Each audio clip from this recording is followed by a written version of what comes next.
of the game. That's right, and that is no other than Phil Kainglet. First of all, congratulations for finishing it in 3 straight sets.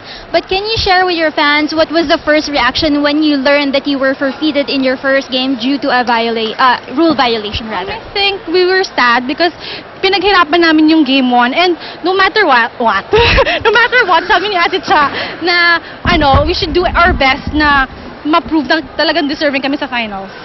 So, game number 2, you were able to finish it in 3 sets. Yeah. What will be the key points for the Lady Eagles to finish it in 3 sets in game 3? I think teamwork and communications, that's our goal for the next game 3, for the game 3. Yeah. Alright, and once again, you will not be going away without your special prize from our Shakey's representative. That's your best player prize.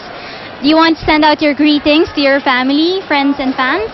Hi to my family and friends, tsaka hi po sa fans ko, and follow me on Twitter, PhyllisFly. Yun lang. Thank you.